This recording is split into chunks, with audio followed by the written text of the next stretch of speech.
અંકલેશ્વરમાં પાડોશીએ સગીરા સાથે કરેલ કૃત્યની તપાસમાં નવો ખુલાસો થયો છે, જેમાં દુષ્કર્મના આરોપીનો ફોન તપાસમાં પોલીસ પણ ચોંકી ઉઠી હતી।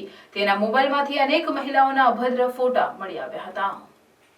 આરોપીએ પોતાનાથી અડધી ઉંમરની સગીરાને પ્રેમજાળમાં ફસાવી દુષ્કર્મ આચરી ગર્ભવતી બનાવી દીધી હતી, જે અંગે શહેર પોલીસ મથકે ગુનો નોંધાયા બાદ પોલીસ દ્વારા ગણતરીના સમયમાં આરોપીની ધરપકડ કરવામાં આવી હતી અને સગીરાના અભદ્ર ફોટોને લઈ પોલીસ તેનો ફોન પણ જપ્ત કર્યો હતો। જે ફોનનું એનાલિસિસ કરતા આરોપીએ અનેક મહિલા યુવતીને પ્રેમજાળમાં ફસાવી હોવાનું સામે આવ્યું છે।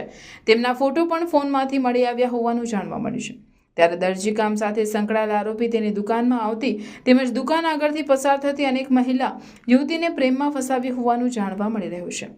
પોતાની વાસના સંતોષવા માટે અનેકના જીવનમાં તેને પલીતું ચાંપ્યું છે। આરોપીનું પોલીસે તબીબી પરીક્ષણ કરાવ્યું હતું બાદ કોર્ટમાં રજૂ કરતા કોર્ટ દ્વારા તેને જેલમાં મોકલી આપવાનો હુકમ કર્યો હતો।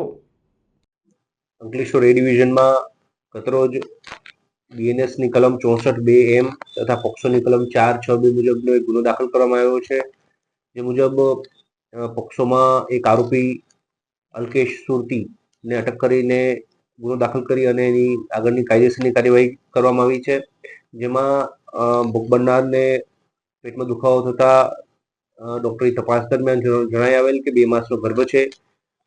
તે અન્વયે તપાસમાં ખબર પડેલ કે જ્યારે સગીર હતી એ દરમિયાન આ પ્રકારનો ગુનો બનવા પામેલ હતો, જેથી પોલીસે તાત્કાલિક તેની ફરિયાદ લઈ તે બાબતની એફઆઈઆર દાખલ કરી અને આરોપીની અટક કરીને કાયદેસરની કાર્યવાહી કરેલ છે।